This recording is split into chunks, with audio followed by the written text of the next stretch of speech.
Dalam kedalaman samudra kosmik, sebelum waktu dan ruang lahir, ada satu kekuatan yang menjaga keseimbangan seluruh ciptaan. Dia bukan hanya dewa, tetapi penjaga tatanan alam semesta. Dialah Wisnu, sang pemelihara. Kisah ini bukan sekedar legenda, tapi jalan menuju kebenaran. Mari menyelami kisah agung Dewa Wisnu dalam mitologi Hindu. Di awal segalanya, sebelum bumi, langit, atau waktu itu sendiri, hanya ada kegelapan dan samudra purba yang tak berujung. Dari samudra ini, muncul sosok berwarna biru tua yang berbaring dengan damai di atas ular raksasa, Anantashesha. Dialah Wisnu, pemelihara alam semesta, yang tidur dalam kesadaran tertinggi sambil menunggu waktu penciptaan dimulai. Dari pusar Wisnu muncul bunga teratai yang besar dan bercahaya.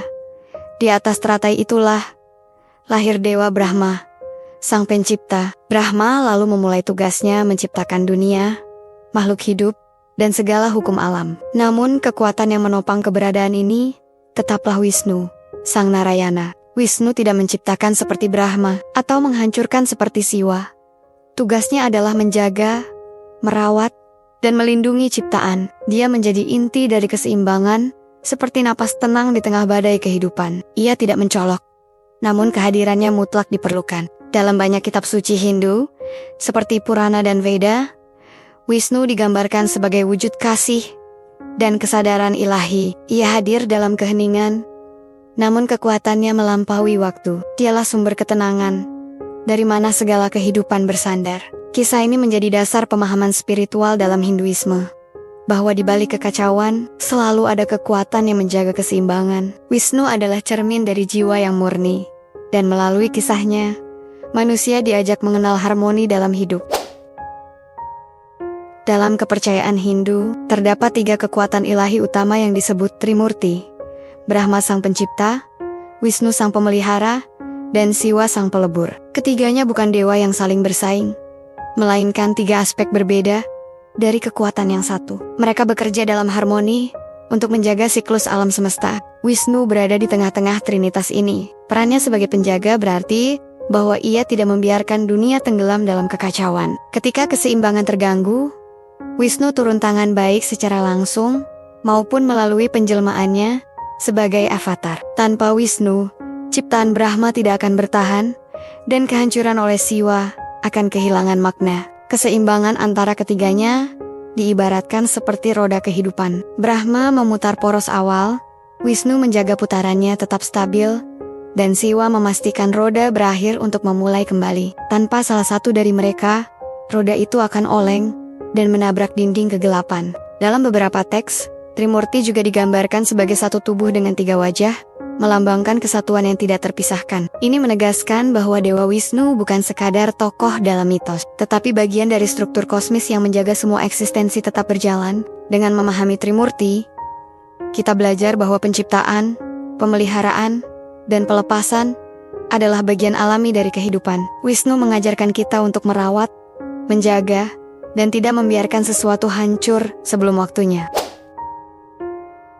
Dewa Wisnu digambarkan berkulit biru tua, melambangkan ketenangan, kedalaman, dan keabadian. Dalam representasi visualnya, ia memiliki 4 tangan yang memegang senjata dan simbol-simbol penting: cakra, trompet Shangkha, gada, dan bunga teratai. Setiap simbol membawa makna spiritual mendalam. Cakra, Sudarshana, melambangkan kekuatan waktu dan hukum kosmik. Shangkha, sangkakala suci, menandakan kemurnian dan pembuka pertempuran ilahi. Gada Kaumodaki adalah simbol kekuatan dan keadilan. Sementara itu, teratai mewakili kelahiran spiritual yang murni dari lumpur duniawi. Wisnu biasanya digambarkan mengenakan mahkota keemasan dan perhiasan berkilauan, duduk dengan anggun di atas Garuda, burung raksasa bersayap emas. Kehadirannya memberikan rasa damai yang dalam dan menunjukkan otoritas ilahi. Di sampingnya sering hadir Dewi Laksmi, istrinya yang membawa berkah kemakmuran dan kebaikan. Tidak seperti dewa-dewa yang cenderung garang atau agresif, aura Wisnu selalu lembut, namun kuat. Ia tidak datang dengan kemarahan, tetapi dengan keteguhan dan kedamaian. Itulah mengapa umat Hindu banyak berdoa kepada Wisnu untuk perlindungan dan bimbingan dalam masa-masa sulit. Wujud fisik Wisnu mencerminkan keseimbangan antara kekuatan dan kelembutan, antara hukum dan kasih sayang. Melihat gambarnya saja seringkali sudah menumbuhkan rasa tentram di hati umatnya.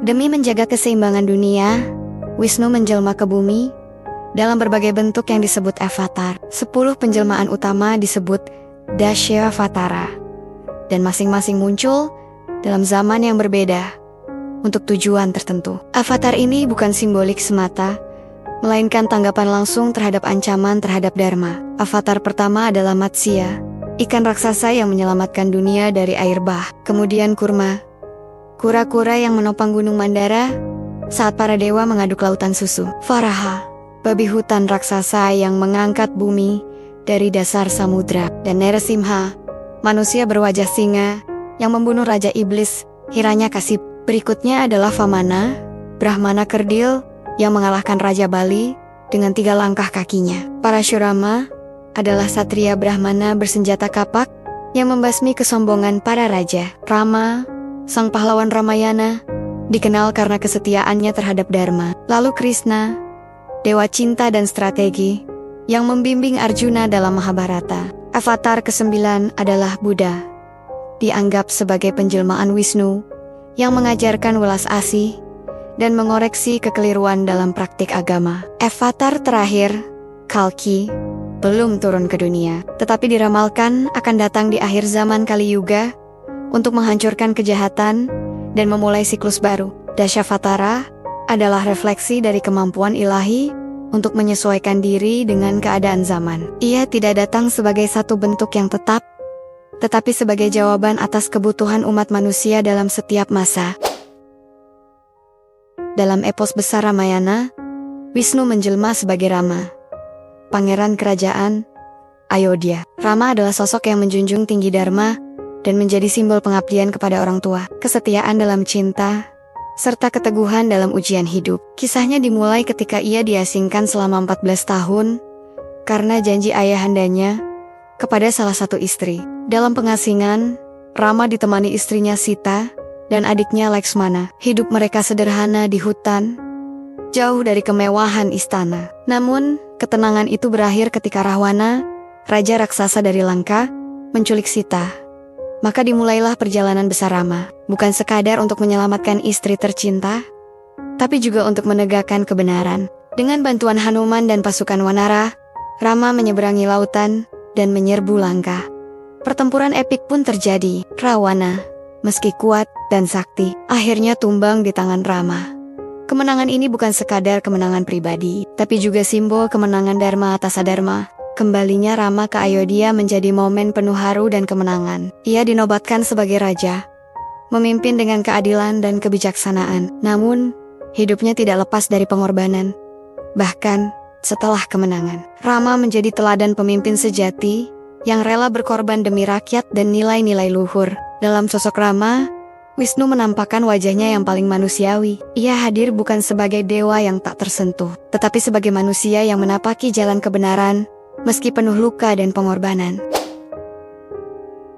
Krishna, salah satu avatar paling terkenal Wisnu, hadir dalam epos Mahabharata. Ia bukan hanya dewa, tetapi juga teman, penasihat, dan pemimpin rohani. Lahir di tengah kekacauan sebagai anak Devoki dan Vasudeva, Krishna langsung menjadi simbol harapan. Sejak kecil, ia menunjukkan kekuatan luar biasa dengan mengalahkan banyak raksasa. Saat dewasa, Krishna memainkan peran penting dalam konflik antara Pandawa dan Kurawa. Ia memilih untuk tidak mengangkat senjata, tetapi menjadi kusir dan penasihat Arjuna. Di medan Kurukshetra, ketika Arjuna dilanda keraguan dan takut membunuh kerabatnya, Krishna menyampaikan ajaran suci Bhagavad Gita. Ajaran Krishna dalam Gita menjadi warisan spiritual besar bagi umat manusia. Ia mengajarkan bahwa tugas dan tanggung jawab harus dijalankan tanpa keterikatan pada hasil. Ia menegaskan bahwa setiap manusia harus menemukan kedekatannya dengan Tuhan di tengah dinamika kehidupan duniawi. Krishna juga terkenal dengan pesona dan kasihnya di masa muda, terutama dalam kisah cintanya dengan para gopi dan Radha, meski penuh dengan kedalaman mistis. Kisah cinta ini menyimbolkan hubungan antara jiwa manusia dengan Tuhan penuh kerinduan, kebahagiaan, dan kesatuan. Sebagai Krishna, Wisnu menunjukkan bahwa kebijaksanaan, kasih, dan strategi bisa menyatu dalam satu sosok. Ia tidak hanya mengarahkan umat menuju kemenangan lahiriah, tetapi juga membebaskan mereka dari belenggu batin. Di balik ketenangan dan kekuatan Wisnu, berdiri Dewi Laksma, sumber kemakmuran, keberuntungan, dan kasih. Lakshmi adalah pasangan abadi Wisnu, dan mereka selalu hadir bersama dalam berbagai dunia dan zaman. Kisah cinta mereka bukan hanya romantis, tetapi melambangkan keseimbangan kosmik antara spiritualitas dan materialitas. Lakshmi muncul dari pengadukan samudra oleh para dewa dan usura. Ketika samudra menghasilkan racun dan mutiara, Lakshmi muncul sebagai keindahan tertinggi. Tanpa ragu, ia memilih Wisnu sebagai pendampingnya. Pilihan itu menunjukkan bahwa kekayaan sejati berpihak pada ketenangan dan kebijaksanaan. Dalam berbagai kisah, Lakshmi terus hadir di sisi Wisnu dalam wujud Sita untuk Rama, Rukmini, dan Radha untuk Krishna, Don Lin. Keduanya adalah simbol yin-yang dalam mitologi Hindu, satu tak lengkap tanpa yang lain. Cinta mereka mengajarkan bahwa kekuatan tertinggi hanya bisa tercapai dalam keselarasan. Mereka tidak hanya bersemayam di dunia para dewa, tetapi juga dalam rumah-rumah umat Hindu. Setiap kali seseorang menyalakan lampu minyak untuk Lakshmi, itu juga sebuah penghormatan kepada pemeliharaan Wisnu. Bersama, mereka menjadi kekuatan yang menyatukan dunia batin dan dunia nyata. Cinta Wisnu dan Lakshmi adalah jembatan spiritual bagi umat Hindu.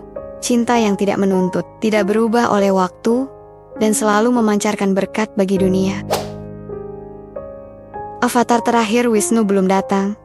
Ia adalah Kalki, sang penunggang kuda putih yang akan muncul di akhir zaman Kali Yuga ketika moralitas hancur, korupsi merajalela, dan manusia melupakan kebenaran.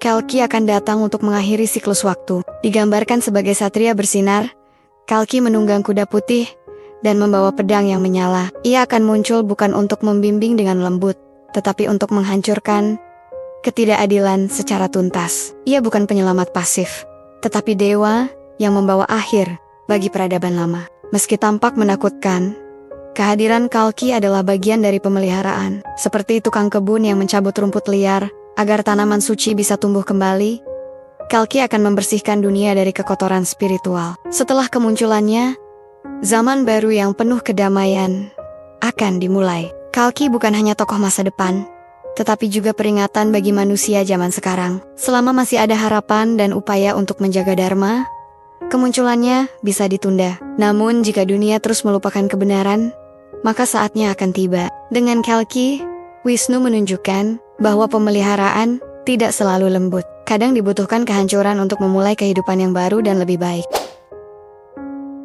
Vakunta adalah tempat tinggal Wisnu, sebuah dunia spiritual yang berada di luar waktu dan ruang. Di sanalah Wisnu dan Lakshmi bersemayam, dikelilingi oleh para makhluk ilahi. Digambarkan sebagai istana dari emas dan batu permata, Vakunta memancarkan ketenangan abadi.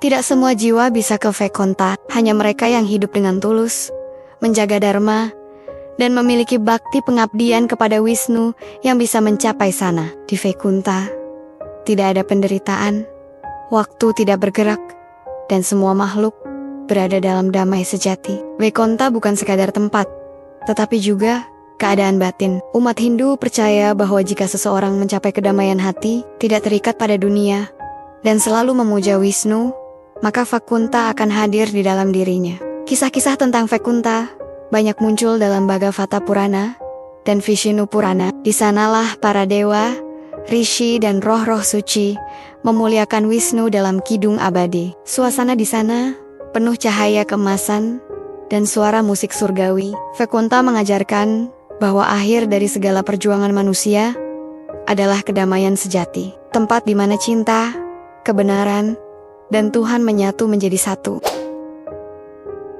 Meskipun berasal dari zaman kuno, ajaran dan kisah Wisnu tetap hidup hingga kini. Dalam seni, sastra, dan budaya India dan Asia Tenggara, sosok Wisnu hadir dalam patung, tarian, bahkan cerita film. Keberadaannya menyeberangi waktu dan menyentuh hati manusia lintas generasi. Setiap kali manusia mencari keadilan, kedamaian, dan kasih, Di sanalah jiwa Wisnu hadir. Ia bukan sekadar dewa yang disembah, tetapi prinsip hidup yang menuntun untuk melindungi yang lemah, bersikap bijaksana, dan menjaga keharmonisan. Bhagavad Gita yang berisi ajaran Krishna Wisnu kini dipelajari di seluruh dunia, dari spiritualis barat hingga praktisi yoga timur. Cerita Rama dan Krishna menjadi pengingat universal tentang pentingnya menjalankan tugas dengan tulus dan penuh kasih. Wisnu juga menjadi simbol spiritualitas inklusif. Ia tidak memaksa, tidak menghukum, tetapi hadir sebagai cahaya yang menuntun. Umatnya mengenalnya bukan lewat takut, tetapi lewat cinta dan pengabdian. Dengan semua kisah dan ajarannya, Wisnu tetap hidup, tidak hanya di kuil, tetapi juga dalam hati mereka yang menjaga kebenaran, menyebarkan damai, dan mencintai dunia dengan tulus.